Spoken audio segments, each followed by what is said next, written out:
you guys have to go ahead and go on out to the flocks there that are just outside and find your specimens you would like. Involved in these would be a young bull to be the sin offering for the priest and his family. And then, oh, by the way, yes, I almost forgot. You need your props. So, oh, that's great. Go and collect your animals. Yeah, that's there. So.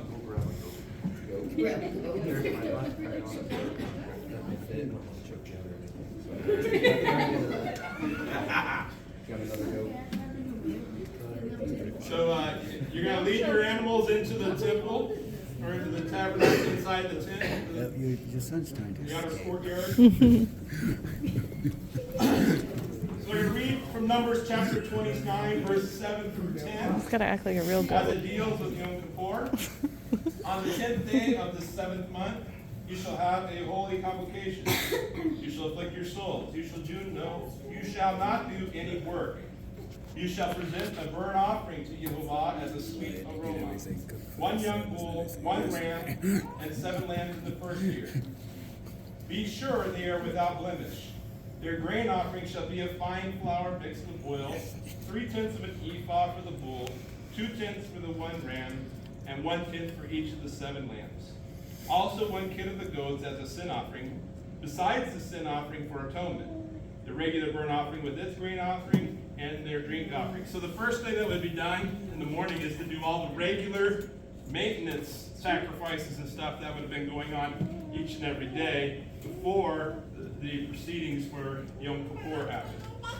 So along with what we just read, the priest would bring forth a young bull to be a sin offering, 1 ram for the priesthood and their families, a burnt offering, 1 ram for the children of Israel, a burnt offering, and I messed up there, and 2 young male goats from the flocks of the congregation as a sin offering for the children of Israel.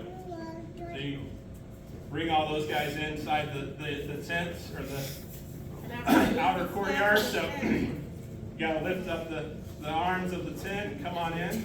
There you go. You got a lot of animals to get through, you do. All right, so all the animals are inside. My earth's gonna hurt. The high priest would then prepare himself for the Yom Kippur rituals by first taking off and setting aside his daily priestly garments and bathing his body in the bronze laver over there. So while you're there, priest, come on over here. I forgot to do this. So you're gonna, once he gets done bathing, you're gonna give him this set apart clothing.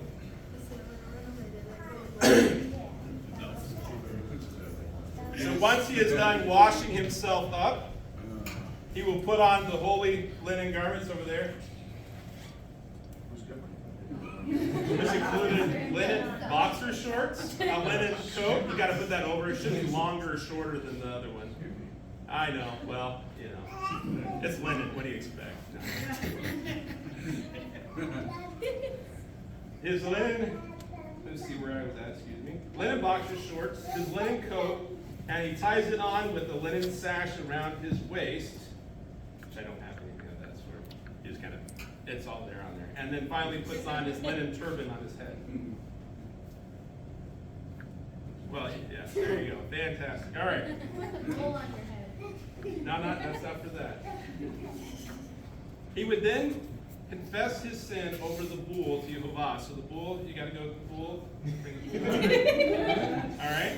So you got to put your hand. You put his hands on the head of the bull, and he would say something along these lines: "I beseech you, Jehovah, I have sinned, rebelled, and transgressed against you. I and my household, I beseech you, Jehovah, grant atonement for the sins and for the iniquities and transgressions which I have committed against you, I and my household and the sons of Aaron, as it is written in the Torah of your servant Moses. For on this day atonement shall be made for you, to purify you from all your sins before Yehovah you shall be purified. He would then have the 2 goats brought to him, for the high priest would cast lots over the 2 goats, declaring one for Yehovah and one for Azazel for complete removal. So, you have the 2 lots, so you have to put one of these in each of your hands. Here, so pick one here for that one, and that one there. Yeah, the priest can hold on to these, yes, while you're doing that.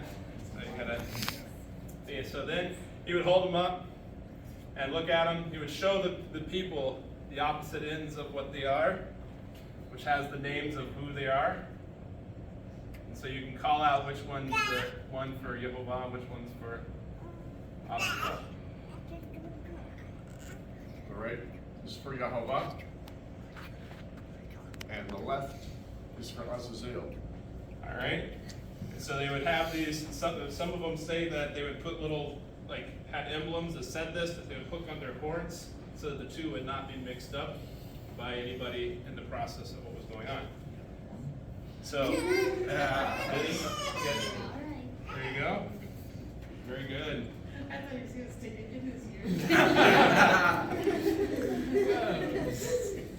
Once this is done, the other priests and Levites who help with the offerings would help bring the 3 animals into the tent of meeting and then leave as they're not allowed during proceedings with that. Scratch this because it's not quite accurate there. I shouldn't have read that and get that part out of this one.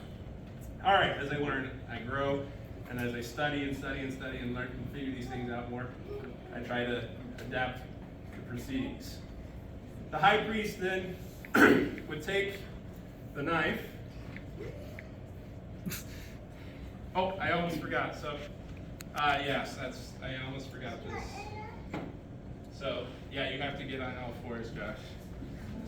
It's your table now. Okay, this is the burning coals on the altar. All right. Don't move, Josh. So,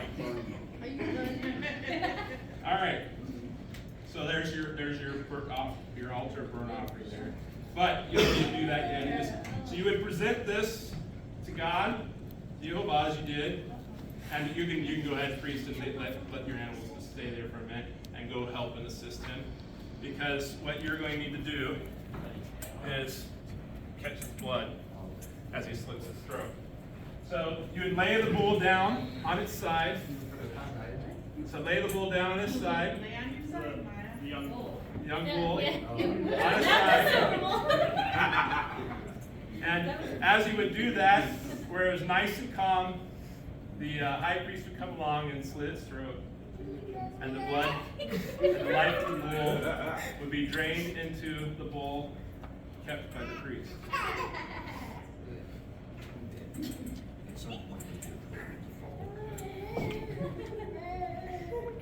Once this was done, you kind of go on the side there. I think that would be done. Once this was done, the high priest would give the bowl of blood to the other priest, who would hold it for him. And he would come over. Oh, I almost forgot this too. So, altar incense. Incense. No, it's not the correct blood blend. So y'all aren't all killed by it or cut off. Alright, you take some incense and grab some coals from off of the altar of burnt offering. No, sorry. Altar burnt offering. I should actually do this too. Here you go. I have to put the incense on the altar, correct? So no, you put, not yet, that's not the wrong altar. So put the coals from the burnt offering of altar burnt offering into that bowl. Yeah, scoop it out, very good. I'm using my fingies. I'm pretty sure you get like divine power, you can touch her. Yeah, so you reach in there and grab her, scoop with the bowl, something like that. I don't think this person really is out here.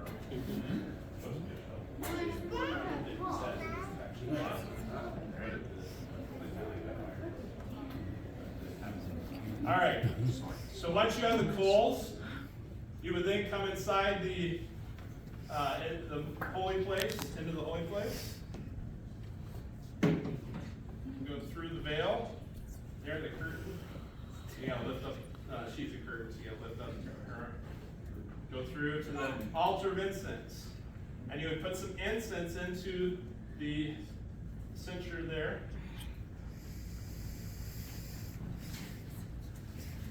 And part of the proceedings is the difficulty of being able to handle all this without spilling and doing things like that. Is the Ziploc authentic? Yes, it is. All right, now, once he has the censer and the burning coals, he would then go through. This would be his opportunity now to go through the veil and into the most holy place. So he would go through, moving around the showbread, open the curtain, and come in. And he would place the coals down in front of the Ark of the Covenant. And he would take the incense and put some of the incense on top of the coals. And in the process of doing so, smoke would come out of the incense and would begin to fill the room with smoke, therefore covering up the Ark of the Covenant, the mercy seat, and the presence of Yehovah. What's that? Oh, yes. Once this was done, he would then exit through the veil again. According to tradition, though, he would never turn his back on the Ark of the Covenant. He would exit backwards. The way he Very good. And he would make his way back outside of the holy place in order to receive the blood that is being kept there from the priest. So, yeah, here. Switch back to the other. There we go. And he would go and receive the blood from the priest at this time. Then he would re-enter into the most holy place, come back through the veil, and back into the most holy place. At which time he would do the proceedings of sprinkling the blood upon the mercy seat and the ark in order to make atonement for himself. And the way this would be done is he would sprinkle it 7 times on the altar, or on the ark, excuse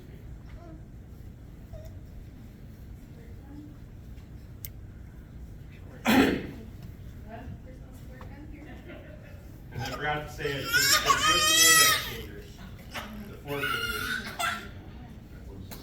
Once this was done 7 times, then he would move back out through the most holy place, or out of the most holy place through the veil, and he would leave the blood there inside of the most holy place on a stand. We'll just say there, not most holy place, in the most holy place. So we'll leave it there for the moment. All right, and he would walk back outside again. At this time, he would take the goat that was for Yehovah. Oh, and I almost forgot. I have these too. That's what I knew there was. You're the one for Yehovah. So you are a purification offering, and you are Azazel. There you go. That's what I had. All right. And you would take the goat, the purification offering, and the knife. Cut his And- horns off. The priest would help him lay it on its side. So you gotta lay the goat on your side, lay on your side there. Oh, and you need another basin for the blood. So the priest would come and get. And you would slit the throat of the goat. That's one scared goat. Yeah. Yeah.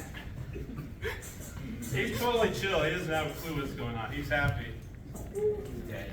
And he's Bye-bye, dead. go. All right. So once the blood was collected, the priest would take the knife and you could take the bowl. You would come back, the high priest would come back inside the holy place.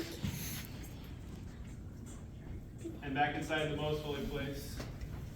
And would repeat the ritual of sprinkling the blood 7 times upon the Ark of the Covenant, this time for the sins of the people.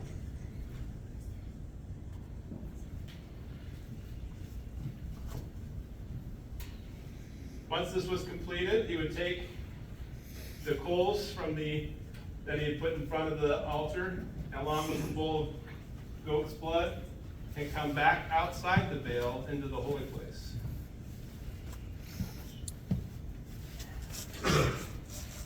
Here he would put the coals down, and in their place pick up the blood from the bull, and he would pour them together into one basin, therefore mixing the blood of both the bull and the goat. At this time, he would go over to the altar of incense, which was before Yehovah, and he would dip his finger in the blood, and he would take and put the blood on each of the horns, 4 horns of the altar of incense.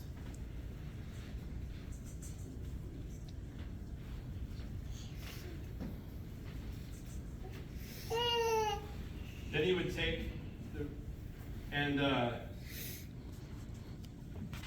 sprinkle 7 times the blood as he had done to the Ark of the Covenant, the mercy seat, on the altar itself. And we kind of go around it as he was doing it, consecrating it for Yehovah. And lastly, he would take the rest of the blood and pour it out on the ground in front of the altar. Just pour right there.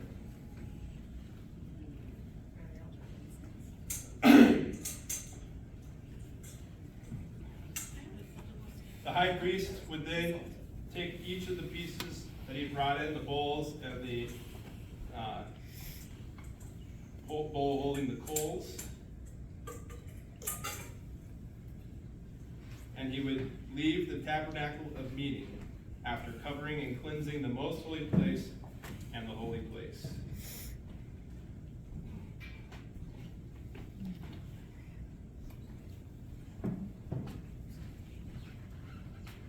The priest would then bring the Azazel to him. I should say, yes.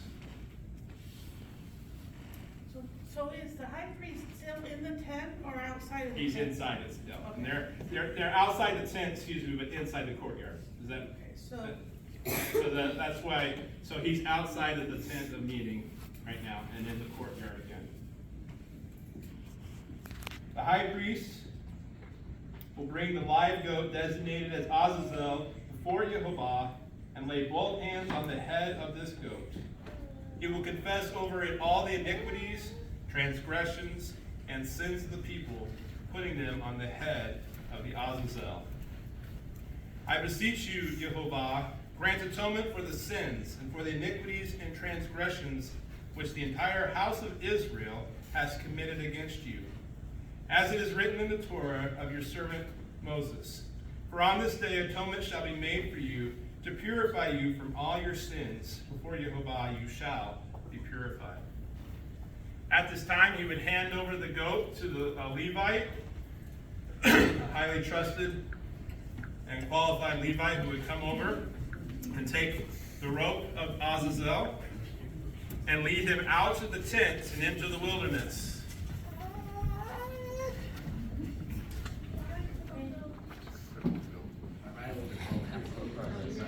you gotta go way. The Azazel, or goat of removal, will be taken into the wilderness and released there in an uninhabited land, bearing the iniquities of the people away from the camp.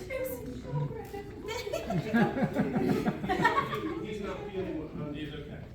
So, the goat bearer, on return, must wash their clothes and body, and then they will be able to re-enter the camp. Somewhere outside the camp. Yeah, he's outside the camp doing this. So, Have to go over there. all right. The priest would then carry the bull and goat carcasses outside the camp and burn them completely. Their skins, their flesh, and their offal. So you can help him, priest. Or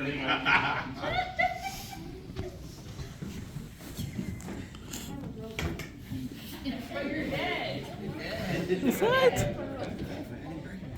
of those things as I think about this, I wonder how they would have done this. Was it like just a and I'm not like hefting up a whole bull carcass or what, in order to be able to do this, but it must have been something of an undertaking.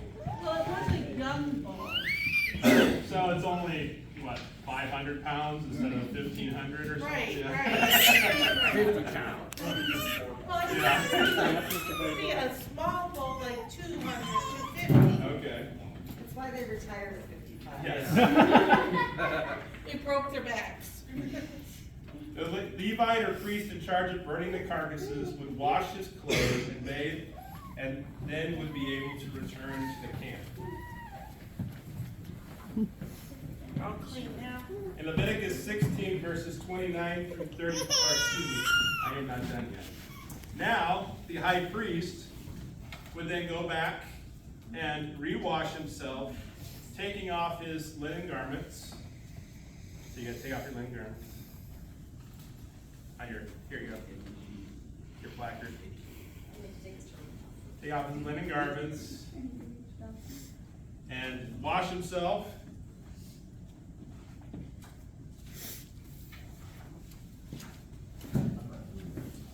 Yeah, come here to the back. Come on, I'll give you a nice. And then you have, put your priestly garments back on. Put your over here. No, you're still high priest. I'm still high priest. Yes. You can take it. There you go. And then you hand your linen garments to the priest to go off and be put away somewhere. In the royal cupboard. Eventually, that would be in a temple, and there would be a place, actually, a set-aside room where they'd put all the garments and stuff eventually. All right. This shall be a statute forever for you. In the 7th month, on the 10th day of the month, you shall humble your souls and do no work at all. Whether a native of your own country or a stranger who dwells among you. For on that day, the priest shall make atonement for you, to cleanse you, that you may be clean from all your sins before Yehovah. It is a Shabbaton, a Sabbath like the weekly Sabbath for you, and you shall humble your souls. It is a statute forever. And the priest who is anointed and consecrated to minister as priest in his father's place shall make atonement and put on the linen garments, the holy garments. Then he shall make atonement for the holy sanctuary, and he shall make atonement for the tabernacle of meeting and for the altar. And he shall make atonement for the priest and for all the people of the assembly. This shall be an everlasting statute for you, to make atonement for the children of Israel for all their sins once a year. And that would conclude overall the entirety of the Day of Atonement, or Yom Kippur, and the proceedings that would happen each and every year during this date. And at this time, there were eventually, when the temple was built, people from Jerusalem would come in and surround the courtyard outside, waiting while the priests were in the main courtyard of the building, of the temple, and of course the high priest and his chief associates would be up by the altar for an offering, doing a lot of these proceedings. But everyone else would be outside, and when this was done, when he came back out, there would be great cheers and praise. And then eventually, at the end of the day, as the sun was setting, the people would be ushered out of the temple, and the doors to the whole temple and the temple compound would be closed, marking the end of Yom Kippur. Thank you, everyone. I hope that was a good understanding, and you kind of got a visual picture of everything that was done.